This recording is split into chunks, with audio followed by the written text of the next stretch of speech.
Bridging Gaps, the business podcast with Debra Levitt, sharing the challenges and stories of fellow business owners.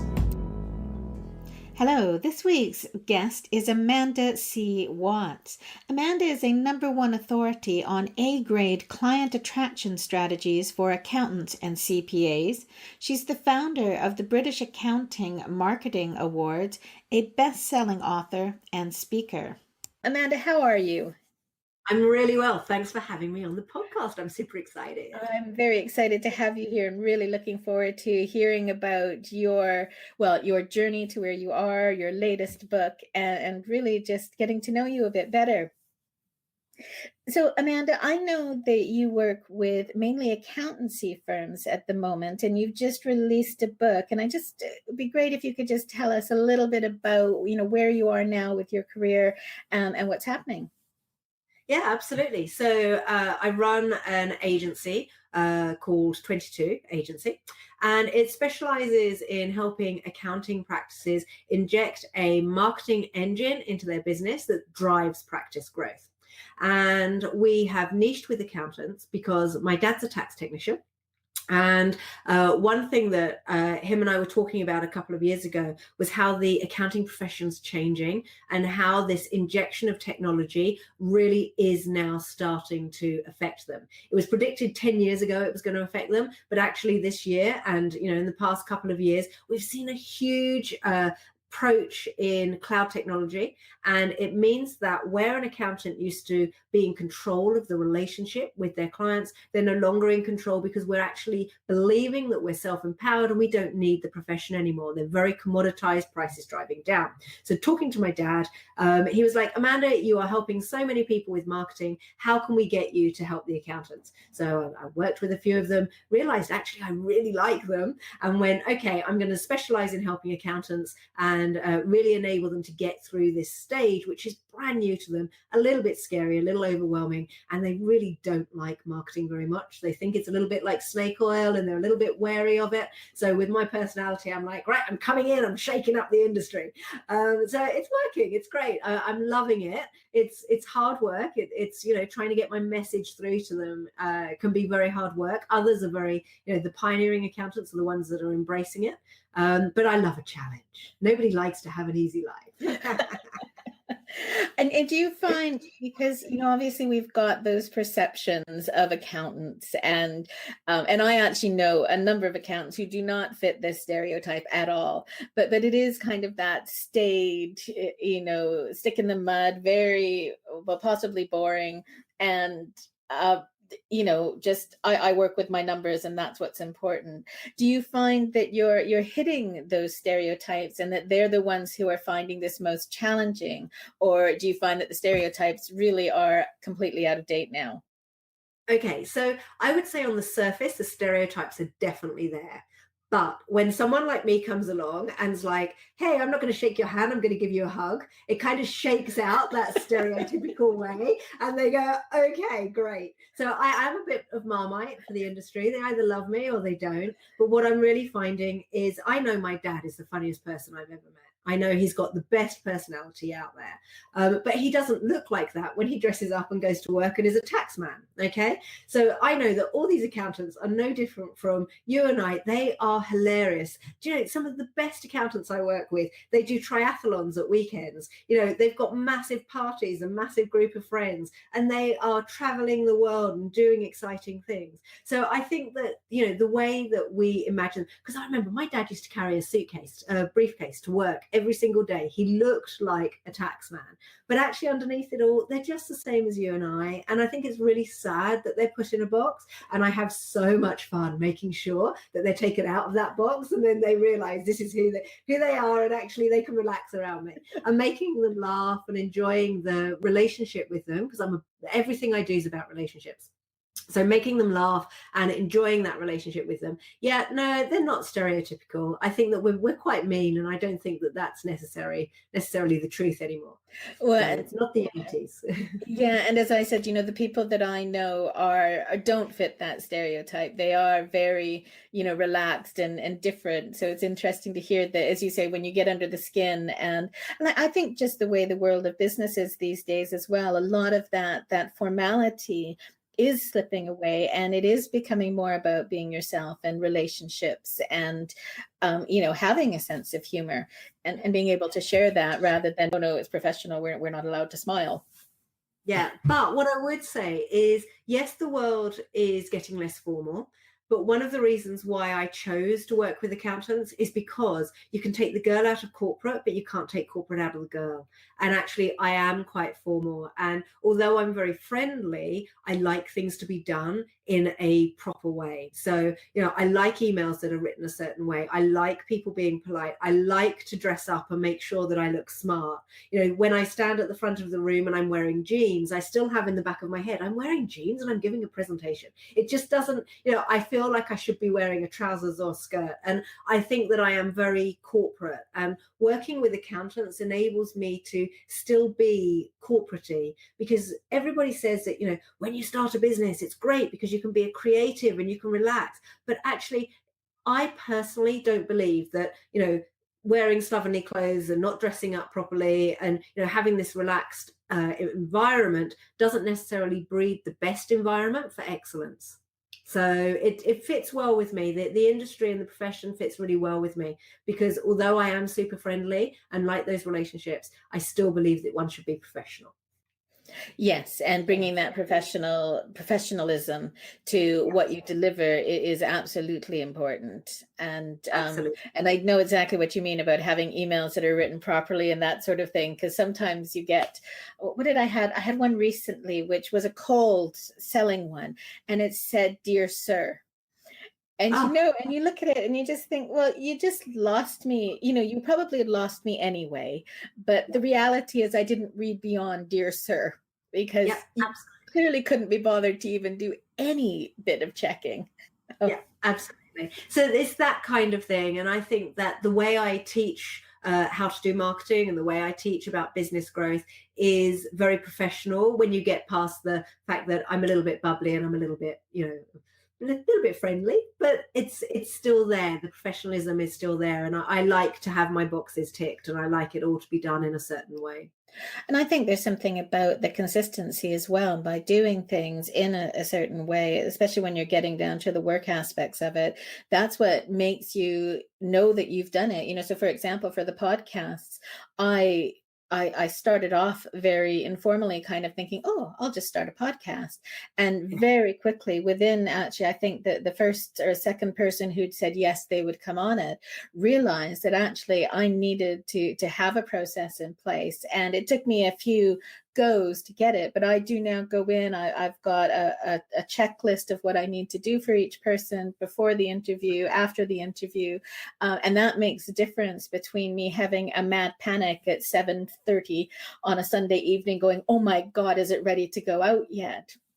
Yeah, absolutely. And I think that that's something really key for the people who are listening, is that having the systems and the processes in place will actually make your life easier, not more difficult. And the thought of having to put together the systems and the checklist makes people go, oh, I can't be bothered. That's hard work. I'll just wing it. But actually, the loss of sleep, the mistakes, and the fact that you don't actually move things forward and get slicker and get smarter as you're doing it, it's the wrong way to approach it. If you're doing something more than once, it needs a process. Yes. And Yeah. I believe as well that what people often focus on are the things that they do every day, which it is important to have a process for. But equally, the things that you only do, once a month, once a quarter, once a year, are even more important, because otherwise, every time you go back to it, you have to relearn, because you can't remember what worked so well last time. Exactly. Yes. So Yeah. And I think that because I know that our listeners are people that maybe are looking to either start a business or have recently started a business. And I think that the first thing that maybe they're thinking they need to do is create a business plan. That's kind of the given. Oh, I want to start a business, let me create a business plan.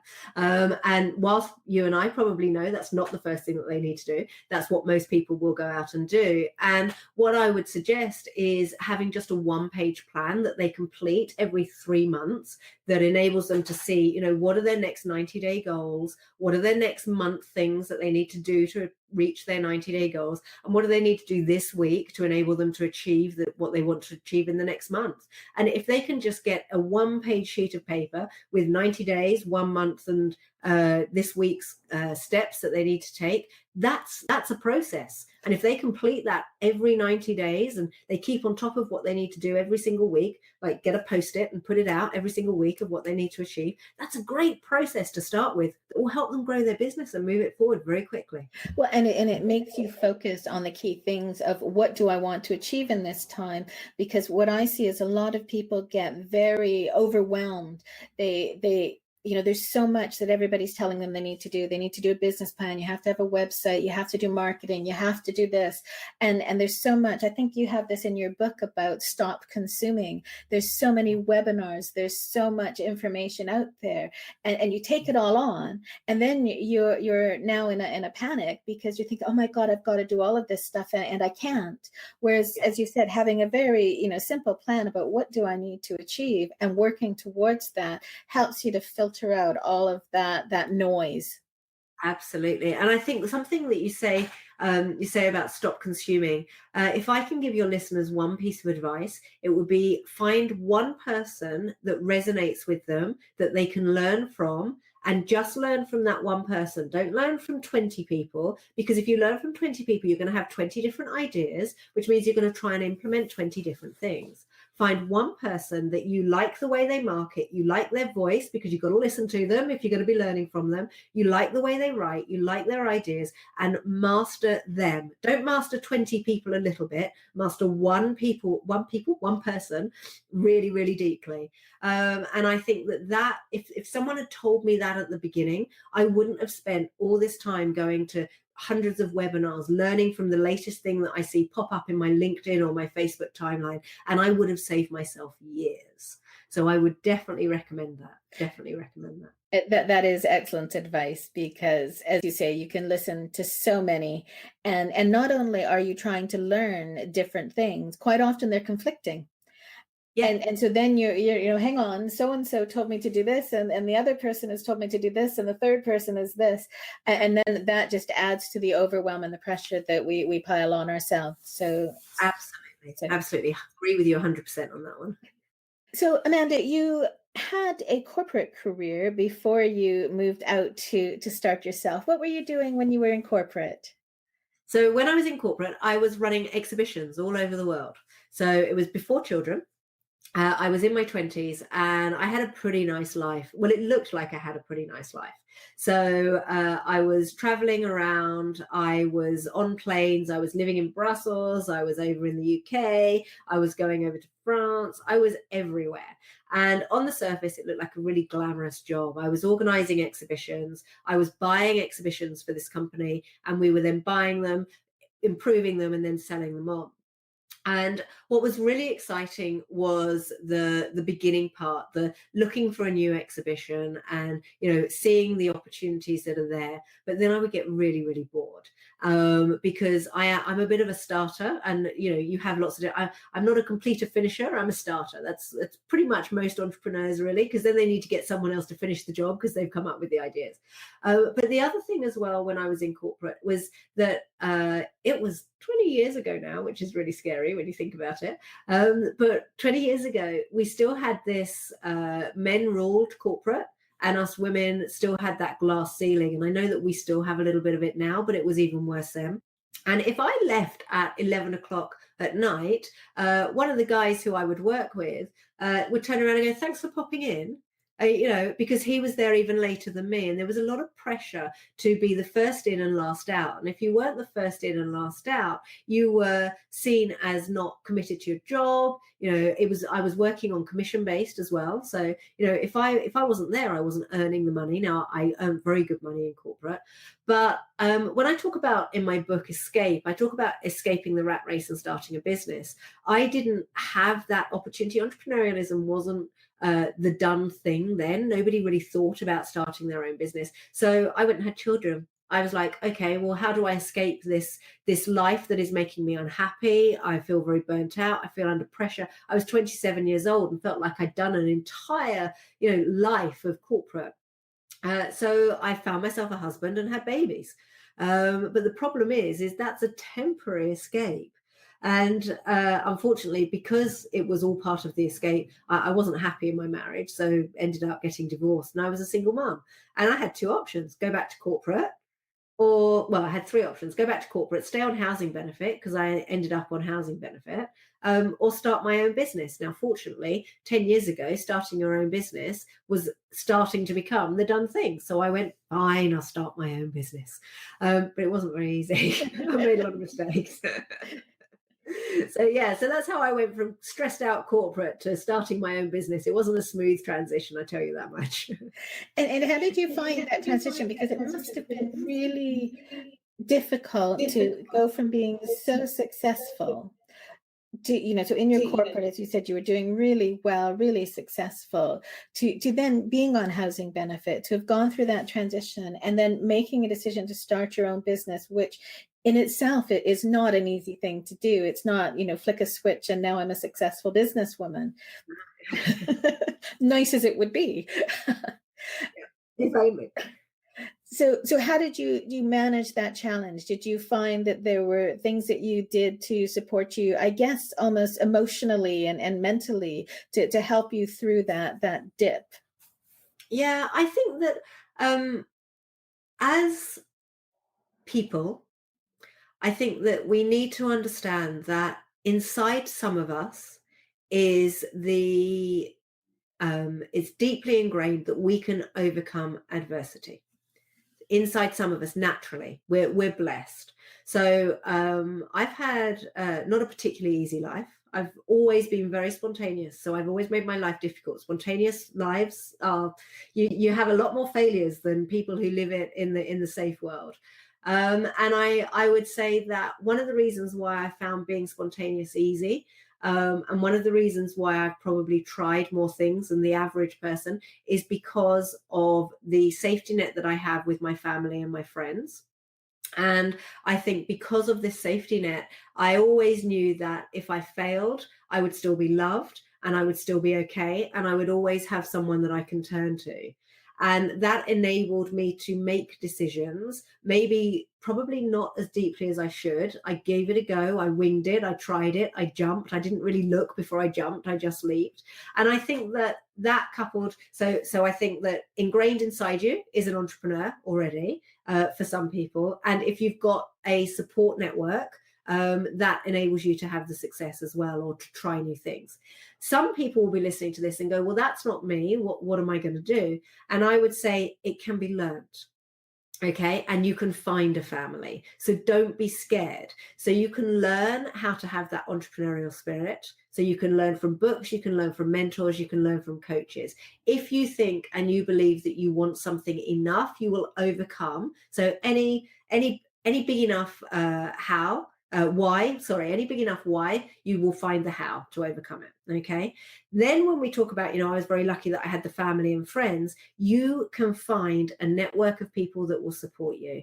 There are groups of entrepreneurs out there that are going through exactly the same thing. If you belong to a church and you feel that you want to, share with your church that you want to try this new route, they will support you.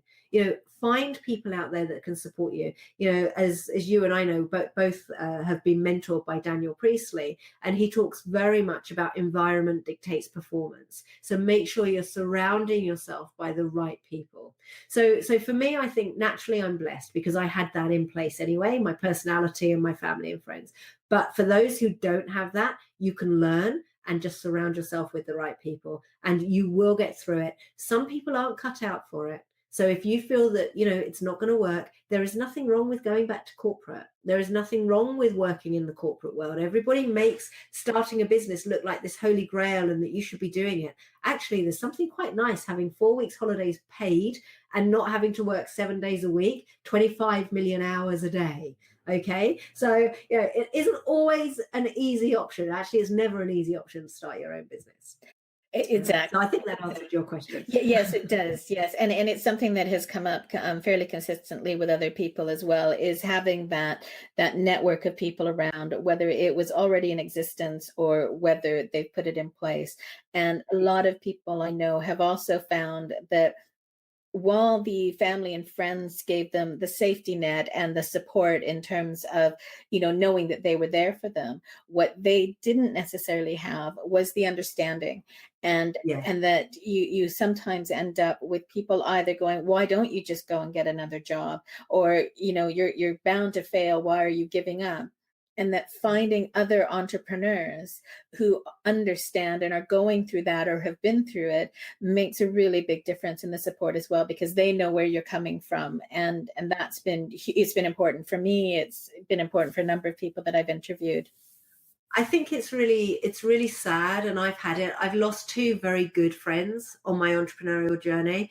One of them was a good friend of mine when the children were growing up. So her boy and my boy, they'd hang out together, and we would see each other. And we didn't have very much money, and we'd spend every day together. We'd catch up and have a cup of tea, and it was lovely. It was a nice life at that time. But then when I started my business and it started to take off, I got busy. So she would text me and say, "Do you want a cup of tea?" And I'm like, "I can't. I'm working." And in the end, she was like, "This is ridiculous. You have no time for me." And I was like, "I'm really sorry. I'm trying to get off housing benefit. I'm trying to make my life better." And in the end, she was like, "Go scratch. I'm not even coming." We were getting married, and she was like, "I'm not coming to your wedding. I'm not interested anymore." And it was very sad, and I do still think about it. But I have to accept that that was her choice, and she didn't understand what I was going through. And I wasn't put on this earth to play a small game. I was put on this earth to play a big game. And then conversely, like my best friend, who's been my best friend for 20 years, Pascal, she has a little bit of an entrepreneurial mindset. She's very, very passionate about, doing more with her life, and she wants to succeed. So instead, if I'm stressed out, she's like, "Well, I'm here to talk to you. If not, let's brainstorm some ideas, and please don't worry, you're busy. I totally understand." So they're the people that you want around you, is the ones that understand the journey that you're going on. But nothing is sadder than losing, one of your closest friends because you've decided that you want to do something. It's very sad, very sad.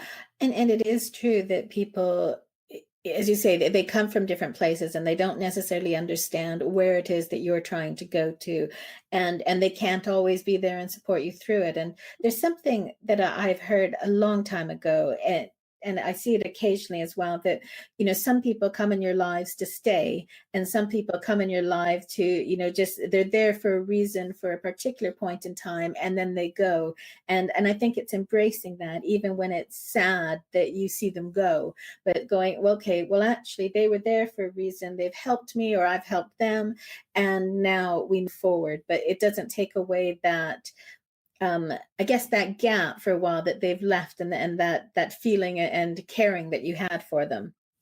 Absolutely. And I think that we have to just accept that that's the situation.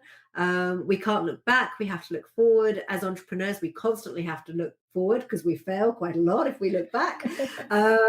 And we just have to accept it. It's all about being resilient. Resilience is key. You have to be. If you want to run your own business, you have to be resilient. Yes, you need to be able to keep just going forward, even when it's looking like it's not happening. So when you decided to start your own business, how did you figure out what you wanted to do? Because you were, as you said, you were doing events, so you were obviously very involved with those, but it sounds more like it was almost the sale and the running of them rather than the marketing of them. Is that correct? Yeah.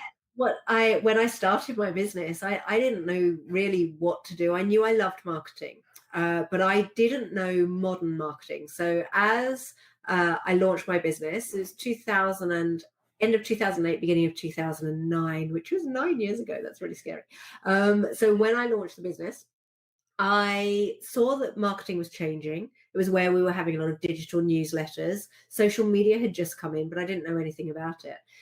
So I was saying about how my family supports me. I said to Mum, I was like, what can I do to make some money? I have an option to go and get a job and get paid minimum wage between the children, because the children were still young, between the children going to and from school. Or I can, find a way to get paid some money. And Mum said, well, why don't you be a copywriter? And I was like, but Mum, I can't spell. I can write, but I can't spell. And Mum was like, that's okay. I'll proofread everything. You just get the business, because you're good at going out and getting business. So Mum worked for me for free and basically ghost wrote a lot of what I did. And I would get paid for it. And that's, she helped me and supported me. So I started off copywriting, and soon I realized that charging £25 for a piece of copy, which might take me 4 or 5 hours to write and work with Mum, was not a way to get rich. And actually I was earning less than minimum wage. Now, I then started to leverage social media to get clients. So as I was leveraging social media, I was like, this is really exciting. I like this. It's becoming really easy for me. And at the time I was living in Wiltshire, and nobody had really embraced social media. Nobody was really doing it. So I made it my mission to become the go-to social media person in Wiltshire. And I got known as the social media queen. I aligned myself with the publishers, the key publishers, so the Salisbury Journal. I aligned myself with the key radio station, and I went to lots of networking events. I let my personality come out. So I was very much about building my personal brand, and I would train people how to use social media. And then I realized actually I could charge good money for that. So I would run events. I launched a tweet up in Salisbury, and it all went brilliantly. And then I got hungry and wanted more. So that's when I sought out to learn how to grow my business. And, and the rest is history.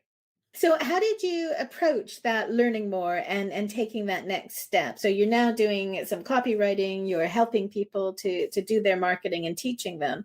How did you then progress forward?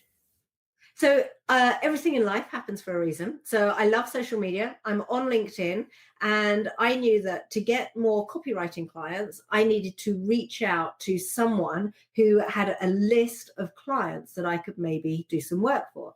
So I sent a message to a gentleman in Croydon. So at the time I was living in Wiltshire, sent a message to a gentleman, not in Croydon, in Caterham, who ran a web design company. And his name was Clive, and he ran a web design company called Paramount.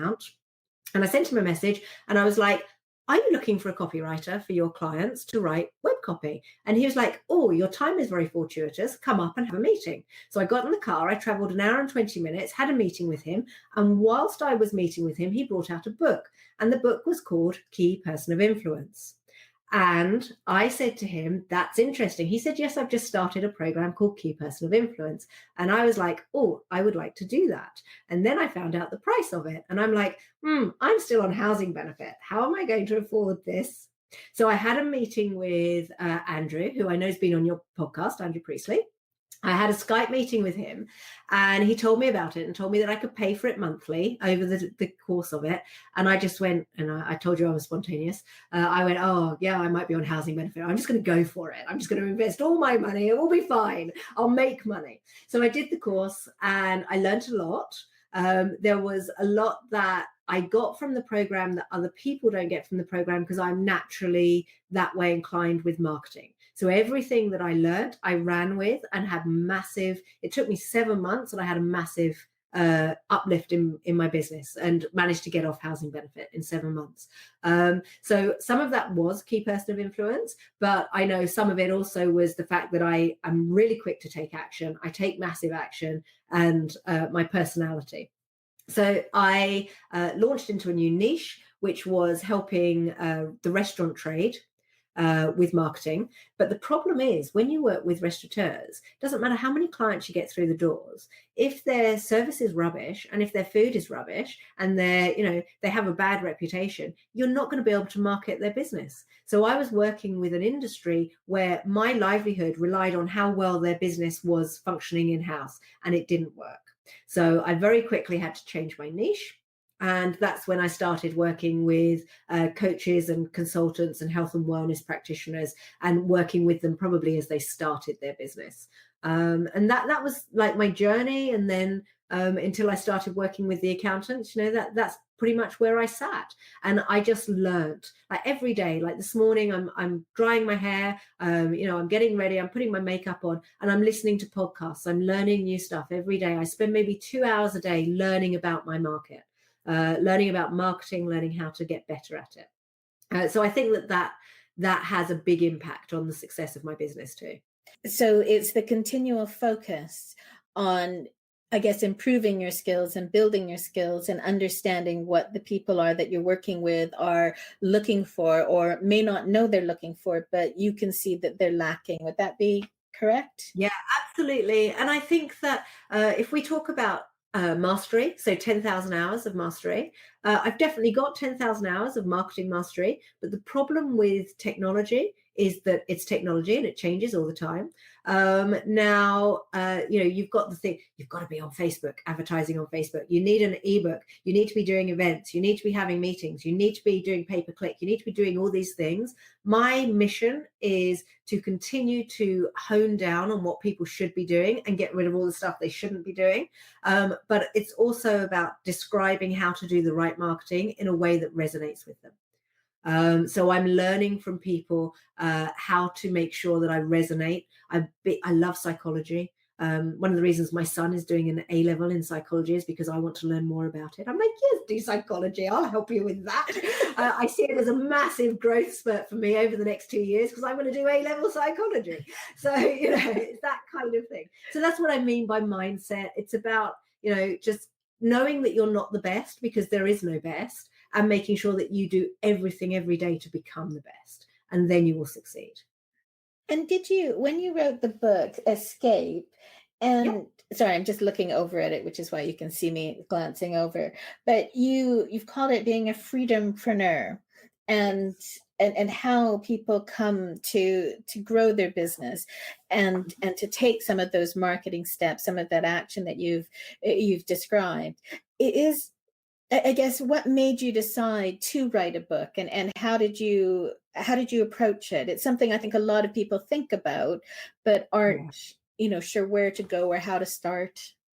Well, as you know, I've written 2 books. So we'll talk about Escape, but I'll also talk about the second one, because it was a completely different experience. So, and actually, I've written 3 books, because I wrote one for the restaurant trade, and I wrote this book. And by the time I had written it, the first draft was out of date, because I had gone far too deep into the tactics of writing a book.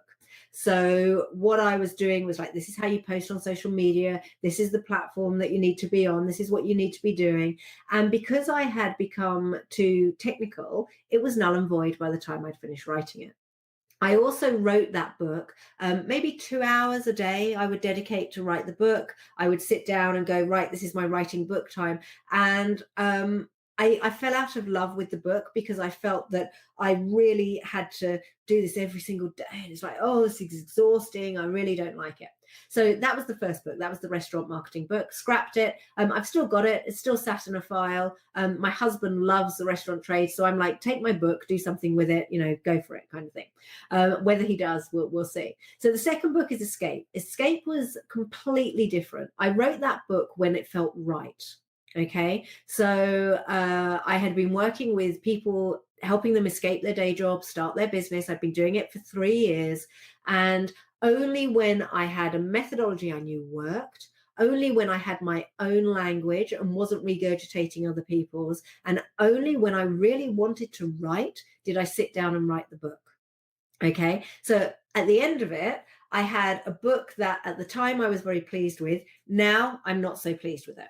Okay. But that's okay, because, you're looking back, it's got something like 32 5-star reviews on Amazon. So people like it. It's just me personally, I'm super judgy. But I wrote it. So to answer your question, first one I squeezed out and hated it. Second one I wrote when the time was right. And the third one I wrote to position myself in the marketplace really fast. Okay. But I wrote it after mastering my art. So I didn't write it as I was learning. I wrote it after I had practiced and practiced and practiced what I said. I had my own methodology. I've got trademarked IP. I'd come up with so much that I have more than enough to put in a book. So one of my friends owns a beautiful house up in Darleywood, which is up in Derbyshire. And she said to me, it's like a mansion. It's gorgeous. She said, why don't you just go and stay at the house for a week? And I said, yeah, I'm going to go for a week. I'm going to write my book. 3.5 days later, I'd written my book. So I would get up. So I arrived on the Monday. Monday afternoon, I started writing. I'd then get up. On Tuesday morning, I wrote. I had an hour's break for lunch. I wrote a bit more. I went for an hour-long walk. I wrote a bit more, and then I watched crap TV in the evening.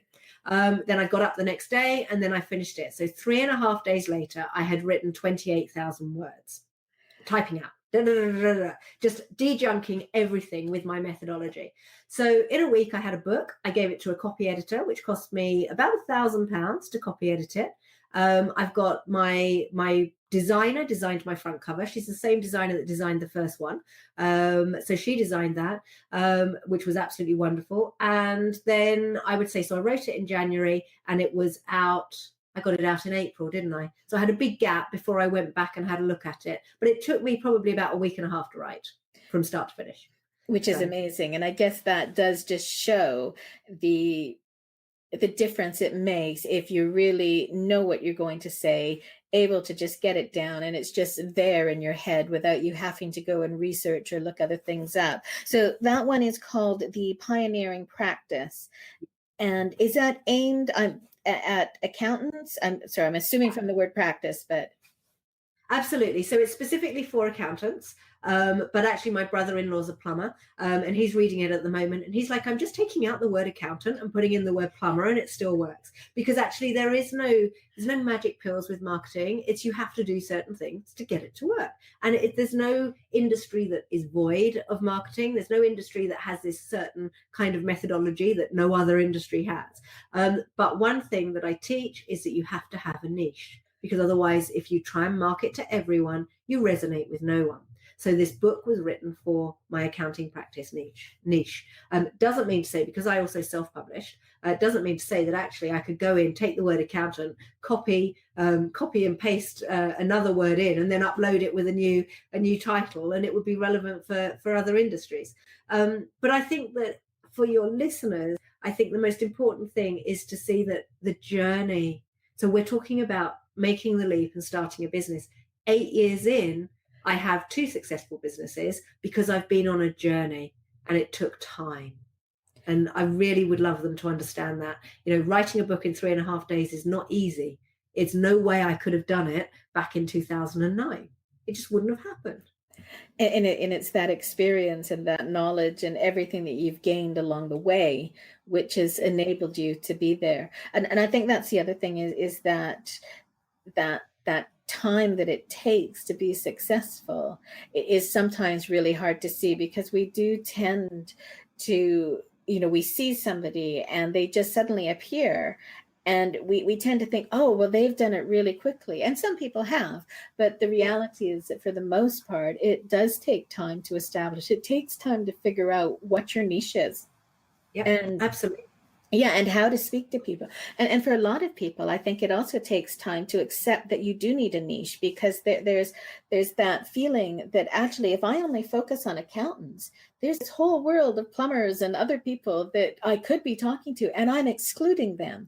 And learning, even though, and I've been told this by numerous people, that you need to niche, and learning that they're not telling you because they're trying to exclude you from a market or for any reason other than if you know who you're talking to, you can resonate with them.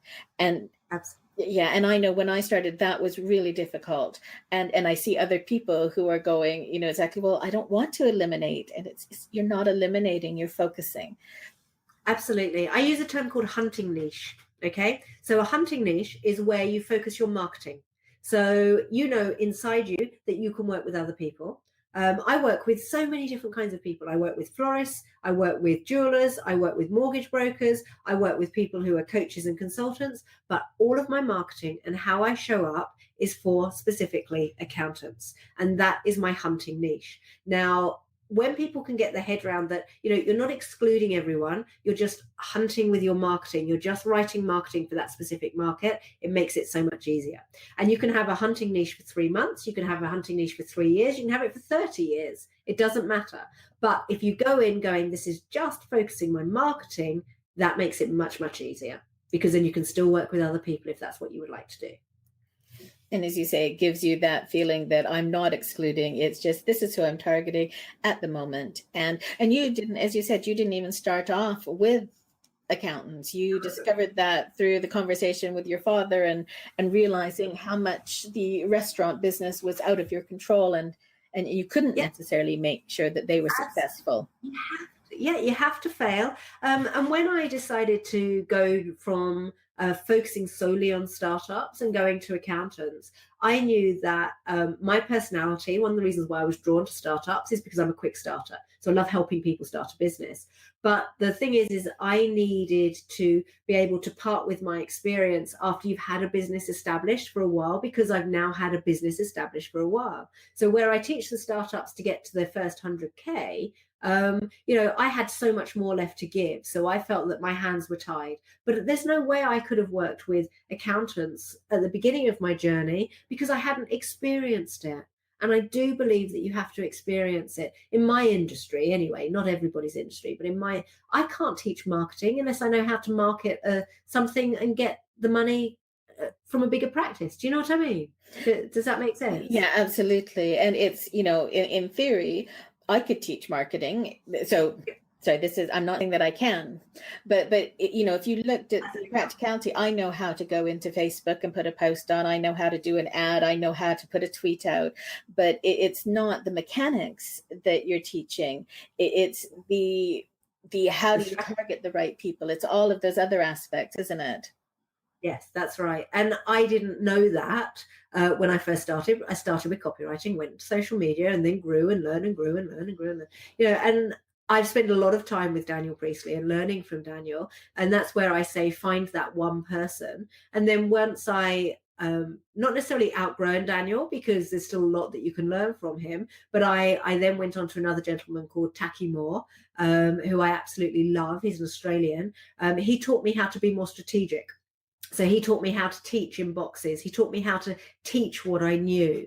And I'll be forever grateful to him. And I will continue to work with him for as long as possible, because he's taken my teaching to the next level. Because it doesn't matter how much you learn. If you are in the information business where you're teaching people things, you've got to learn how to teach it in a way that people understand it too. It's so important. So different people at different stages in your journey. Excellent advice. Thank you. And as you mentioned, you've got 2 children, one of whom is doing A-level psychology so that you can learn more about it. Well, he's not doing it yet. He starts it in September. So he's literally started his GCSEs today. But we chose his A-levels a couple of weeks ago. And it's like, that's the one that you're going to be doing. And you've got your husband, Matthew. So how do you balance your 2 businesses, the speaking, the events, the working with your clients and with your family life, and managing to, as we talked about before, at least maintain a pretense of sanity? Yeah, absolutely. So the first book is about escaping and becoming a freedompreneur. Back in 2016, I took the whole of the summer off, and we went over to Florida, and we went to Disney World, and we stayed over there for a month. And it was just the 4 of us, and it was amazing. I think that that's where the sanity comes in, is making sure that you have downtime. I have to be 100% honest with you. Being in the new niche, we're only a year and a half into this new niche. I work nights and I work weekends. So I have to take time off. We went out on Saturday. My son was doing indoor skydiving. So we went and took him to that. The moment we came home, I started work again. But I took time out and spent the morning with him. How do you balance it? It is hard. Anyone that tells you that you can have a great work-life balance when you're starting a business is someone that has a lot of money backing them, or they don't want to necessarily make a lot of money. So it is hard to balance it all. Husband works in the business, so I spend all day with him, which is great. Wonderful. But we spend a lot of time together. It's we get wake up calls. We get the ones where we're like, actually, we haven't spoken about anything but work for 3 months. It's time for us to go out and do something fun. But there is no magic pill. I work blooming hard. It's in my body. People say have downtime. I can't have downtime because if you give me downtime, I'm bored. So, I sneakily listen to podcasts. Every time I get in the car, if I haven't got the children in the car, I'm learning because I'm listening to podcasts. So I think that you'll have a lot of people on here that talk about work-life balance and, stop work at 5 o'clock and take weekends off and schedule your holidays. That's fine. But as you're growing a business, it's not always practical. And I had burnout. And then I was off for 4 months and then I got back on the horse. And so when you had burnout, that was in running your own business? Yep, that was at the beginning of last year. So we're in 2018. So beginning of 2017, November 2016, it started to hit me. I had January, February, March, April, where I was pretty much bedridden because I'd worked too hard, rested for those 4 months, fortunate that the business carried on. Because of the way I'd set it up. So I'd been pretty savvy in how I'd set it up. And then I just got back on the horse and started again. So do you think that you're going to head back to burnout, or do you think that you've learned from some of the things that led you to it last year and that you're going to be able to prevent it or manage things better this time? It's really hard because I do have downtime and I have found myself watching rubbish TV and too much Netflix because I have in the back of my head, I've got to have time to switch off. But whilst I'm switching off, I'm not happy because I'm not doing what I love. I like to be working. So I do have more downtime now than I previously have. I have watched more box sets in the past year than I've ever watched in my life. But it doesn't make me happy. So it's really hard. So I think that eating well is important. I think exercise is important. I definitely think that holidays are very important because that's not watching Netflix. But actually, walks along the sea are important because that's taking time out. I can still be creative in my head even if I'm away from the screen. But anyone who says it's easy to have downtime when you're addicted to being an entrepreneur, I think is very hard. And I get bored. I get bored when I'm trying to relax. It's boring. So do you find, or have you found anything that you can do that's relaxing? So for example, one of the things I'm trying to get back into, which has various challenges for me for various reasons, is horseback riding. And I find for that, if you keep mentioning getting back on the horse, that in itself it's not watching rubbish TV. It's being out doing something, and it's doing something that for me is absolutely enjoyable and wonderful, but is also challenging because trying to build my skills and what I've realized in it is that a lot of so one of my instructors used to say to me, you can ride, and the problem isn't your ability, the problem's in your head. And it's true. So for me, it is a mental challenge. It's a different challenge of trying to ride and enjoy and build up what I can do. So it completely takes me away from thinking about anything else. And I love it. Yeah, so absolutely. Hence trying to get back into it. So have you found, or are you looking for anything that would give you that satisfaction that isn't work, but is giving you that enjoyment and break at the same time? So I love walking. Walking's my thing. So every single day, Matthew and I make sure that we hit 10,000 steps, which is 5 kilometers. I can't run. I've got really dodgy knees. I'm really bad at running, but I do really enjoy walking. So sometimes we'll do it together. Sometimes we'll do it separately. Sometimes we'll do it with the children. It gives me headspace. Sometimes I listen to podcasts as I'm walking, which, is that downtime? I don't know. But I do have time away from the screen. But I don't find anything as interesting as business and talking about business. I have my friends that we hang out and we do stuff. But yeah, it's very difficult. And I think that if you speak to some entrepreneurs, they don't like doing much other than work. And I think that's very difficult when you get to those kinds of situations. And I'm in that situation. And I do find it hard. Husband keeps threatening to take me dancing, which kind of is appealing, but that's like, oh, that's commitment every single week. Okay, I'll give it a go. So we can come back in a year and see whether you're dancing now or not. He said he'd start in February, and it's still May and nothing's happened. So I'm pretty safe at the moment. I saw something that I posted. I can't remember whether I posted it on LinkedIn or not, but it was about dance walking. And so this is something you could try and convince him to do, where instead of just walking down the street or walking anywhere, you dance walk. And my children would disown me. Can you imagine? It's bad enough I can't even walk next to them down the street without embarrassing them just because I'm walking. Imagine if I dance walk. That's hilarious. Oh, it's got to be done just to wind them up. I'll try and find the link and send it to you because it is hilarious. Brilliant. Absolutely brilliant. Yes, please do. That's great. It sounds bad.